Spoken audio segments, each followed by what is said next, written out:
Good morning, everyone, and welcome to this short but interesting video because Manchester City have agreed a fee.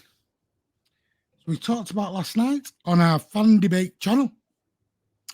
Manchester City have agreed a fee of £77.5 million for RB Leipzig left-sided centre-back Josko Gvardiol, Croatian international. Pat, we've got our man, it seems, at last. The weeks that seem like months, that have seemed like years of this on-off saga seems to be done. What do you think? Yes, he has, mate. And from what we're seeing, or from what details are coming out, looks like Cheeky has worked his magic again. No need for a release clause, no release clause FC, where it looks like we've actually done some quite sound and shrewd business for who is considered probably one of the most talented, or certainly up-and-coming defenders in European football at the moment. So a lot of exciting things to look forward to with this one, and can't wait to see him lift it and holding up the blue shirts, hopefully in the next 24 to 48 hours. Yeah, 21 years of age, 21 caps for Croatia, 2 goals. Centre-back, he's 185 metre in height, so he's quite a tall boy. We've seen him live, of course, obviously at the Etihad and over in Leipzig. We've obviously seen him in the World Cup, where I thought he really came into his own in that Qatar World Cup. Now, people will look at the game against Argentina and look at the Messi situation, but for me, very much like the City-Leipzig game, the 7-0, when you're up against Haaland and Messi, it's hard to, to judge. You're up against the world's best. And Gvardiol still actually did well, even in that 7-0. And scored, obviously, for Leipzig in the home fixture over in Leipzig. Yeah, it's hard to judge. It's hard to gauge a player when, he's basically running a one-man show while Haaland's going and bagging 5 goals in a game, and then you're going to get opposition fans saying, well, he didn't do it against Messi, and then I suppose our argument is, oh, did you guys just sign Messi? Because then there's no reason really to be concerned. I mean, anybody on their best day is going to get rings run around and by Messi anyway. Look, yeah. What we're forgetting is the guy's 21. He's still a raw talent. There's not. Look, for me personally, I think he's such a young and talented player, and he's going to be around such great role models and great fellow defenders like your Ruben Diaz, like your John Stones. He'll hit the ground running straight away. Because we're in a fortunate position where I think you can say defenders don't fall into the same bracket as midfielders and attackers when they come to Manchester City and play pep ball, because they hit the ground running straight away. They know what their job is at the back. There's not exactly too much focus on their positioning. They have a certain job to do, and they do it well. So for me, I think, maybe they might take a little bit of time just betting into English football, but these Croatian defenders, they just want to hit the ground running. They're chomping at the bit, ready to go, and look, I think he'll settle in just fine in his first season at Manchester City. I mean, last season in the Bundesliga, put up a few stats, made 30 appearances, scored a goal. Over in the DFB Pokal Cup, which the cup over there, played 5 times. Champions League, 6 appearances, 2 goals. So 41 appearances, 3 goals in total. Only had 2 injuries, both sort of thigh problems, both back end of the season, May time, and he kind of only missed 2 games. And they were sort of like, when he must have picked up his thigh injury, and I think he came back a bit too early, and then obviously he played, I think, 2 games and then missed another game with a thigh injury. So, young, strong. If I'm honest with you, to me, people have moaned about the likes of Mahrez leaving, Gundogan leaving. When you look at those players that were 32, 33, Kyle Walker's looking possibly moving on. He's in his 30s. At 21 years old, Josko Gvardiol is like, to me anyway, he's a 10-year player, potentially. He's a 10-year defender. Could make his own legacy here. Because when you sign for Manchester City at 21 years old and you're this good, there's not many other places you're going to go to afterwards. No, and let's be honest. Here, after 10 years service, he could still go on somewhere else and probably still give. We could still get a decent payday from him as well too if we wanted to go down that road. But this is a player who we could see even stay at the club for 12 years, 13 years even. If his injury history is good, if his future injury history remains good, then this guy can play. He could be a 500 gamer for Manchester City. So. And he could end up with, and he could end up with one hell of an honours roll by the time he leaves. The east side of Manchester. So I'm so excited about what this player is not only doing now, but what he could be in 5 years' time, what he could be in 6-7 years' time. What's more remarkable too is, I think majority of the Blueniverse will probably say that we're probably all in agreement that we have the best centre back depth in world football at the moment. This guy just adds to it in absolute droves. And what makes it even more remarkable too is that he's just joined a list of centre backs now who not a single one of them are over the age of 30. So we've got these guys here for many, many more years to come. And this guy just screams future captain material because he's going to learn so much from Ruben Diaz. He's going to learn so much from his fellow compatriot in Mateo Kovacic as well too. So there's just nothing but plus points, to this player and the business that was done to get this player through the door as well too. And let's not beat around the bush as well too. From what we've seen, he is going to be less than Harry Maguire too. So that's just something that puts a big old smile to my face as well. Do you know what? But when you look at all the rumours and all the conjecture and everything that's gone on in the last, 4 weeks? I'm saying 4 weeks, but you remember we first got linked with this guy. October last year, as I remember, maybe even last summer. And it seems, because we all thought he was going to go to Chelsea. Chelsea had a deal agreed. And then for whatever reason, that all got stopped. And he ended up signing an extension for RB Leipzig with this release clause that kicks in next season. But the release clause was for near enough, I think it was just over 100 million euros. So we've got him at 77.5 million. I know someone reported 90 million euros, about 77.5. From what I've heard, it's either all one payment or it's in 2 payments. Because there are no add-ons at all into this deal. No add-ons. So it's either going to me, it tells me straight cash or in 2 payments. That, to me, is remarkable because City have been labelled with this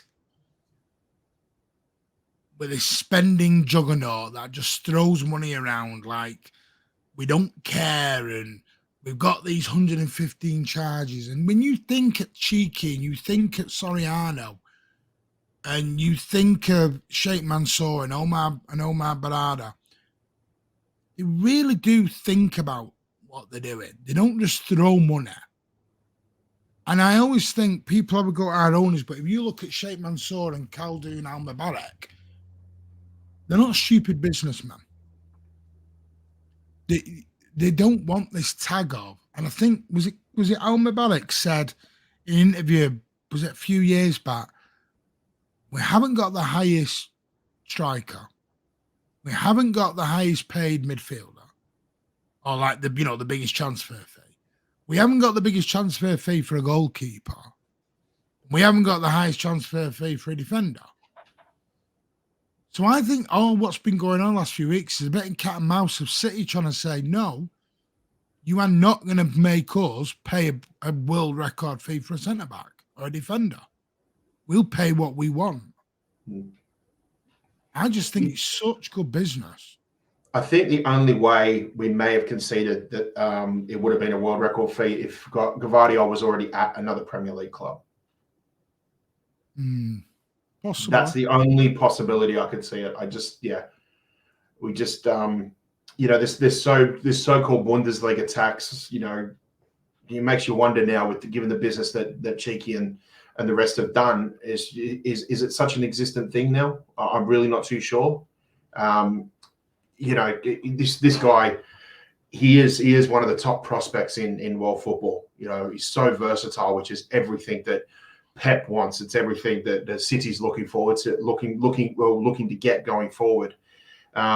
So for me, it's like, I think I said on shows early, at the end of last season, I said just get the checkbook out, make it a blank check, because I didn't want the whole release clause thing for next season to come in, and then it allowed other clubs to compete with us in trying to get his signature. I was like, just pay it now. But not only have they done that, but they've actually been able to make the business quite shrewd and actually benefit us financially in a way. I like the little things that they've added as well too. Like they're talking about a friendly match that they're hoping to do in the near future as well too, which will inject an extra €1 million or €2 million into Leipzig. So that's going to help them as well. And like we've mentioned before, like when we signed Haaland, it's like if we do good business, then these clubs are willing to do business with us in the future for other players that come through as well. Yeah. Because Dortmund and Leipzig are now our sort of shop window now. This is what we're going to look for the future for our club. Yeah. And these teams are willing to talk with us if we are able to do good business with them. I mean, you think about it, you mentioned there about this Bundesliga tax. I don't think there's anyone we've signed from the Bundesliga who's failed. No. We haven't done. We're the opposite of what a lot of other big clubs in the opposite of Chelsea in the Premier League have done. Timo Werner, Rory Jennings did this big thing, didn't he, about Erling Braut Haaland of, well, Bundesliga, we don't know, might be a flop, Bundesliga tax, and I'm like, hang on a minute. And then he admitted later on, he went, maybe I'm reflecting my own football club of Chelsea, because everyone we brought from Bundesliga has generally flopped. Where we've done well, Gundogan, Gvardiol now, we've bought KDB, Sane, Kanja. It's not a shabby way of doing it. I think what we do is we do our due diligence. And that's why if a player is not right or a player is not available, we will wait. We will do the donkey work. We'll put the legwork into it. If a fee is not correct or a price is not right, we'll walk away. And I think Gvardiol has done his, because from what we've heard, this guy's had his bags packed for 3 months, ready to go. I mean, he sat out a trade. Leipzig played today, or sorry, yesterday, and he sat out watching it. So the next step is now, from what we've heard, it's going to be a 5-year deal with the option of an additional year or two on. I don't think personal terms are an issue, because I think, from what I understand, personal terms are generally the first thing you agree. It's a bit arse backwards on these transfers. It's generally the personal terms get agreed first, then the fee afterwards, because I think they find out whether the player's interested in coming and what kind of fees they want. We've got Mateo Kovacic as well, his fellow countryman, who is talked about him in high regard. It adds that little bit of depth. And not only that, I think it will mean the end for Emerick Laporte as well, which is sad. I don't ever want to lose a player of that quality, but I think we all knew the writing was on the wall. This is definitely puts the writing on the wall. I think there might have been a slim chance, because obviously you were over in Japan, scored the winner against a certain German club that he loves, Bayern Munich. But it's sad, and I'm going to miss him. But I wish Laporte all the best. But you can't have a player of Laporte's stature, ability, sat kicking his feet on a bench. You can't do that. No, it's a waste. It's a waste of talent. And what makes me more sad is the fact that why there haven't been more clubs going after him. He's an absolute Rolls Royce of a defender. Yep. When it comes down to European football, continental European football just doesn't seem to have the money. And then we come to that inevitable argument or sort of, little friendly battle we have amongst other Blues where it's like the sentimentality is always going to cost more, is always going to be more valuable than what the financial aspect of it is. Do you know what I've just realised? I didn't realise this. He's only on about 120, 125 a week. Yep. But that surprises me. So is it Laporte's being a bit picky? Because we've heard Aston Villa came in before Pau Torres, and we heard Spurs came in, and he's turned them both down. Yep. Does he want to go home? Is this what it is? Is it Spain that's calling him? I think so. I do. I think there's an element of respect towards Manchester City that he doesn't want to go to another Premier League club. Fine. And I think given his history of international football, where he was originally meant to play for France, and then France didn't want him, so he went to Spain. I think he wants to continue his allegiances to the Spain national team. And yeah, I think the right move for him from an international standpoint, or from the country you represent, I think the right thing for him would be to go back to the La Liga. If Bilbao, if we're able to get cut some good deal with Bilbao and maybe something where we can do business with them in the future, then maybe I'd be happy for him to go at a slightly more cut price sort of deal. But I would like to think that loan isn't a bad idea, because if there are clubs that have been showing interest in him, then they only seem to be showing an interest in him or whatever their valuation is. It seems to be a valuation of what we would agree on if he only had a year left of his contract, but he's got 2 years left. So I think a loan for me would sort of bridge that little bit of a gap between what we value him as for a player who has 2 years left to what European clubs have been valuing him as, which, what in my opinion, is what they should value him if he only had a year left. I mean, if you think about it, because we're waiting around about 40, 50, I've heard. We're only getting offers of about 20, 25, and that was from Juventus. If you think about it, say he does a loan with an obligation to buy. Yep. This is where loads of people forget this. You do get a loan fee. Yes. So say you get £8 million loan fee, and then you get 30 million next year. 38 million. I know that's not a lot. I know it's not. But we've sold Borges 14 million initially, rising to 17. We've sold Shea Charles for 10, rising to 12, whatever, Southampton. We've sold James Trafford to Burnley, rising up to 20 million. So we're going to get up to 10 million for Lavia wherever he goes. Yeah, on his deal. So kind of Josko Gvardiol pays for himself in a way. Yep. And then that allows a Cancelo or a Laporte, because I do think this will spell the end for Cancelo and Laporte now. Because you've still got Diaz, John Stones, Nathan Ake, Kanja, Gvardiol, Rico Lewis. You've got enough cover there. I think, anyway. Yeah. Take Laporte out of that. Now depth is still the best in the world. Yeah. And I think, we're going to wrap this up in a minute. Do you think he competes with Ake, or he comes straight in? Well, if he wasn't competing with Ake, then Ake probably wouldn't have signed that contract extension. So I think this is friendly competition. I think in cases where we're forced to defend against more expansive attacks, then I think Nathan Ake makes a little bit more sense. Gvardiol, for me, plays more the left centre back and then left back in an absolute pinch.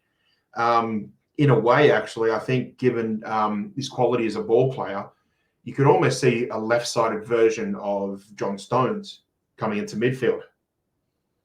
So, as I mentioned at the top of the show, that his versatility is going to be a big factor in why Pep wanted to sign this man. So I think. Sorry, I was going to say, like we said earlier, he's got, for such a young man, played in some big games. Yep. Semi-final of the World Cup. He's already won two German Cups as well too. So trips to Wembley aren't going to phase this man. They're not going to phase him. No, he's not going to walk out and go, right, because a lot of players, especially at 21, would come into a treble-winning team, shall we say, and freeze or be a little bit intimidated, a little bit nervous. I think this guy just oozes class, he oozes confidence, and I honestly think this is such a statement. I think it's a statement signing. I really do. I think it's that high, that good, that everyone last week that was doubting Manchester City and doubting Pep will now look at this and think Kovacic, Gvardiol, and they might sign somebody else. It's not actually that bad letting Mahrez and other people go. Plus, they're bringing in some youngsters as well. So, and I think it's also good and gives you a little indication of Pep may stay. Because apparently Pep was desperate for this guy. This was his number one, this fella. So, yeah, all I'm going to say is welcome to Manchester City, Josko. I hope you get this done. Apparently he'll be in Manchester hopefully tomorrow or today. Maybe tomorrow. We'll see later on because I know it's very early in the morning. It's 6, 7 a.m. here. We'll see. We'll see. But I'm hoping, Thursday today. Do you think we'll get it done in time for Sunday? I think it'll all be done by close of business on Friday. Medicals, interviews, hold the shirt up. Now, whether it gets released to the public by close of business on Friday, I don't know, but I think they'll want to get them over. Half an hour down in London on Sunday afternoon. Ooh, I don't know about that. Maybe the last 10 if we're 3-0 up. There you go. You heard it here first. 3-0 up. Whoa. Talk about that tonight. Anyway, yeah, that's Josko Gvardiol. Welcome to Manchester City. Croatian international, not phased, big game player, huge unit. We've seen him live. Can't wait. Welcome to Manchester. Yeah. The Croatians are taking over Manchester City, and I love it. Absolutely love it. Welcome to Manchester, Josko, and hopefully we'll see you on Sunday. What we'll do is we'll see you tonight, live on the channel, 9:30, season preview, Community Shield preview, transfer talk, and a whole lot more from our panel. Come and join us. Oh, and by the way, I think Grumpy Alan's joining us tonight as well. I'm only joking. Everyone knows that we love Alan here. But yeah, come and join us tonight, 9:30. But what you need to do is smash that, give that a big thumbs up, a smash. It's free of charge. Don't forget, subscribe to the channel. We're on our way to 3K. And also, channel membership, like I said, I announced last night, we're going to do monthly prizes, monthly giveaways. Pat's going to get some Sydney Blues scarves and other, maybe see what I can do. Have a chat with Andy at 9320 Pubcast. Can we get some mugs maybe? Let's have a chat, see what we can do. And yeah, you've got to be a member, 99p, and it all goes back into the channel, your channel. But thank you all. Have a great day. Have a great Thursday. Yeah, the City transfer window is hotting up. See you all soon. It's gonna be a cracker. I can just feel it. Take care, everyone.